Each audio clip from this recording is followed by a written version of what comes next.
Stand by.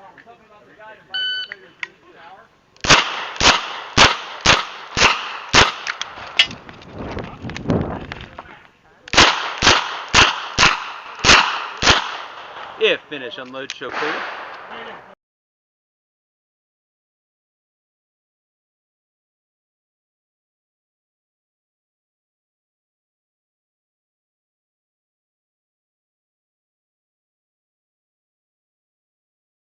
Stand by.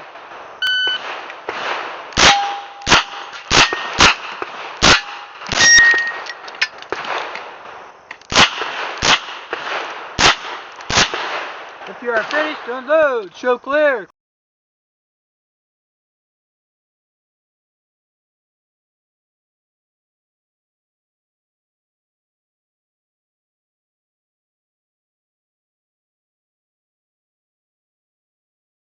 Stand by! We'll try to do anything about it.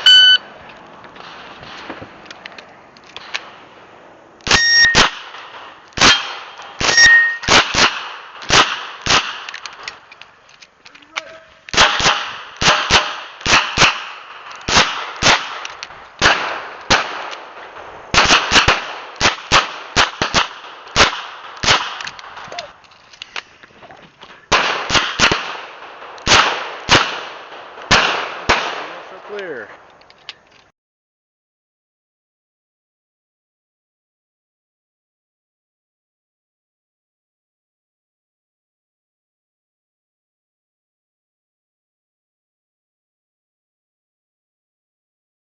Stand by.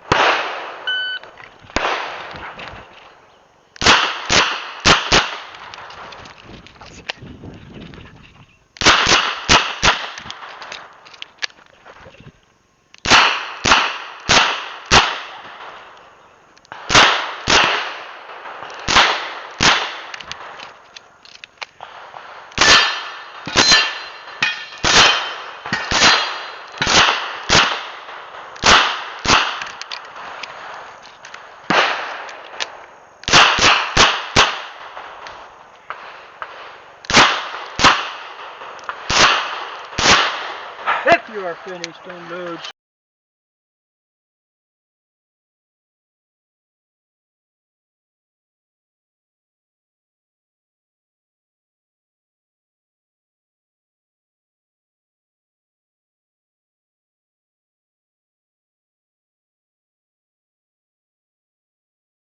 Stand by.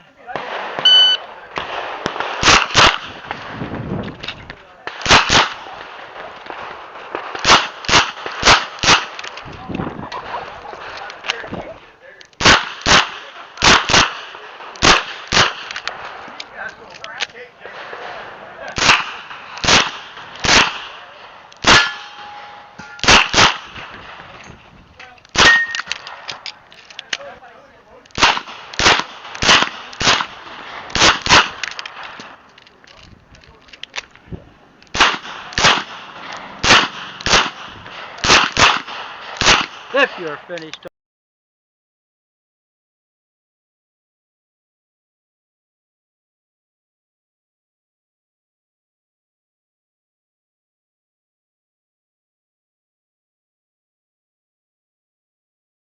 Stand by. No, that's just what's about.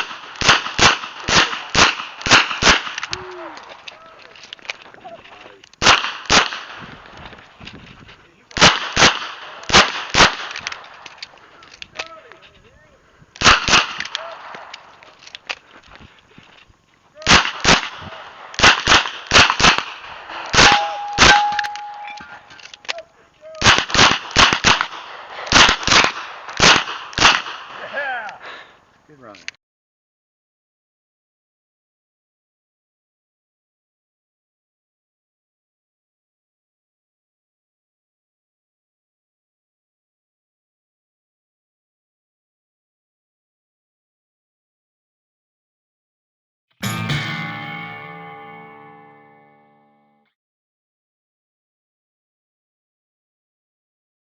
Stand by!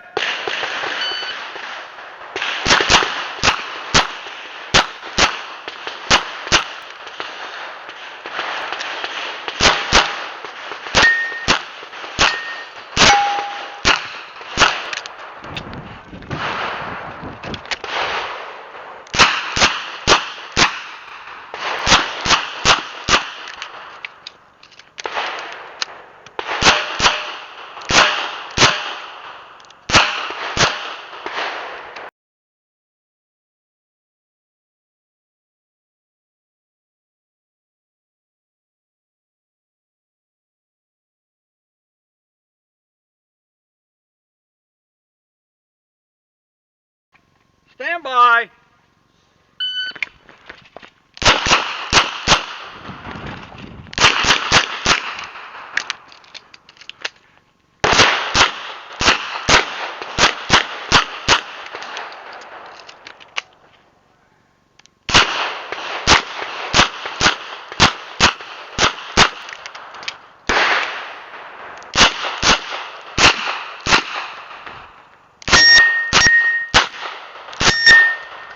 If you're finished, unload and show clear.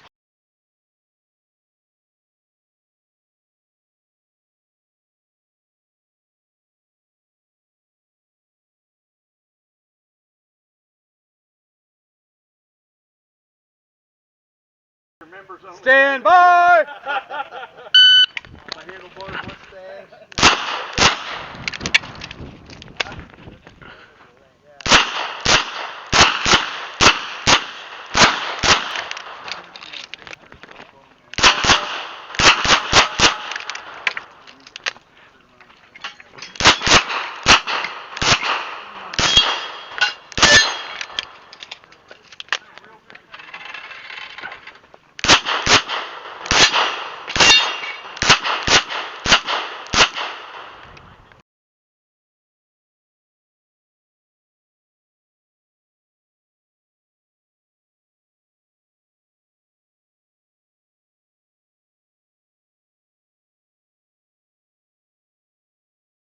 Stand by!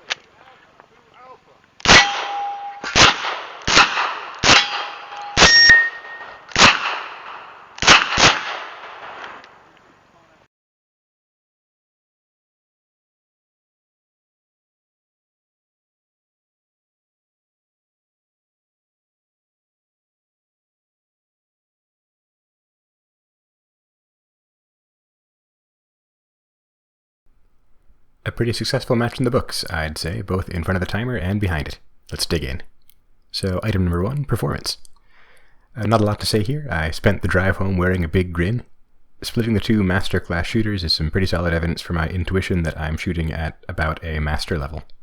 I wanted to be in the mix and expected I'd probably be well ahead of the other Revolver Bs, but I wouldn't have guessed that I'd be in contention for the division win, so that was nice. On the technical side, some positives for the day.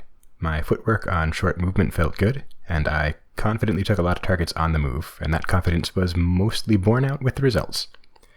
I end up dry firing, shooting on the move a lot because my dry fire area is small and I don't have all that many 1/6 scale targets to simulate long range. Finally, I shot pretty good points on close-up and far targets. I ended up a bit shy of my 90% target for available points, but it's a lot better than the 79% I shot last year at this match.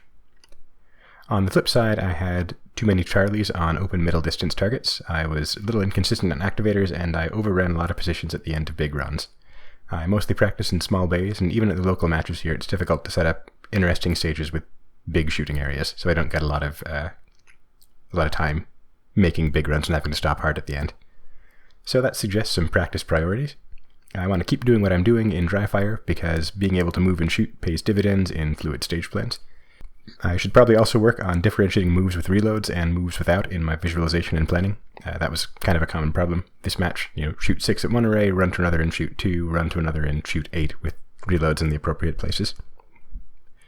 So in live fire, I might try some kind of like compressed accelerator or distance change-up drill maybe. Say from 7 to 15 yards instead of 7 to 25, and that'll maybe help with those middle distance guys that I had some issues with. Still though, a good weekend all in all, and a performance that I'm very proud of. This was my second year working the battle, and it was just as good an experience as the first time.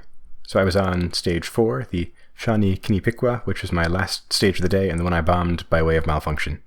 That wasn't great for my intuition about how I was doing in the overall standings, watching nearly everybody crush my score, but I guess it was good practice for humility, which is always an important lesson to keep in mind. The Kinepikwa and the stage name is the Shawnee word for the horned serpent, a kind of legendary lake and river monster common to Native American peoples of the eastern US and Canada. 4 other stage names had that same reference from the Seneca, Wyandot, Munsee, and Ottawa languages, and the horned serpent is sort of a match mascot. It was the star of last year's shirt, if you remember, with the battleships all around and so forth. And it's also the creature in the broken egg in this year's logo. It's a little bit of fun match lore and some local culture for you there too. Anyway, let's throw up the stage diagram real quick, and I'll point out what I saw from the tent / behind the timer. First thing, misses on the back targets, even the open ones, were pretty common.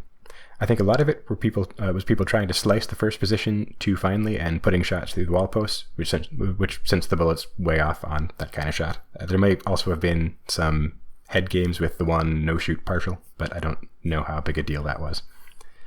Second, the activator timing was tricky, and even though it didn't swing very fast, it was also not available for very long during its swing, so a lot of people ended up waiting for it a bit. And finally, the freestanding no-shoot on the back left of the stage caught a lot of people out as they were trying to go fast through that position, or kind of roll through it into the next one. Last thing for this section, thanks to Kevin Sanders and Rick Steele, the other ROs on the stage. I very much appreciate the match leadership putting me with experienced guys this year like they did last year, and of course thanks to the aforesaid experienced guys for their guidance, advice, and catching my occasional scoring error. Now, gear talk. There's actually not much to say here since everything mostly worked. And here is what didn't though, the Trader Moon clip. Originally I had on-screen text during the stage video saying that the lesson is to always use the moon clip checker, but when I got home and tried it out, this one passed anyway. So it fits into the cylinder just fine, but it only binds up when the circled part of the clip rotates up against the recoil shield, the back of the cylinder window. Anyway, my old moon clips are thinner and more springy, which I did note on screen, which means they flex more easily and I can muscle them through with the trigger. It'll kind of force the round forward and unbend the moon clip a bit, and these ones I can't. So it's the intersection of two problems here. I was reusing moon clips that I had picked up because the TK Custom ones make fast reloads easy, and I didn't have enough TK Custom moons to get me through the match without reusing them because they're expensive. Regrettably, the only way out of these intersecting problems is paved with dollar bills. So even though top-end revolver gear isn't that expensive compared to some, it's still not a cheap sport. Oh well. I think that about wraps things up as I cross the 5-minute mark or so on this commentary. Finding extra time on stage 2 will have to wait, a separate video sometime down the line. And the very, very last thing, I think, a few people at the match came up and said hello because they watch these videos. I don't get around to very many majors, but consider this a standing invitation to do the same. I always like to talk to people about wheel guns, and the corner of the game where they play, as these last 5 minutes indicate. So having talked your ear off now for these 5 minutes, and left you that invitation to have it done more in the future, I suppose I'll leave you. Thanks for watching, and see you next time.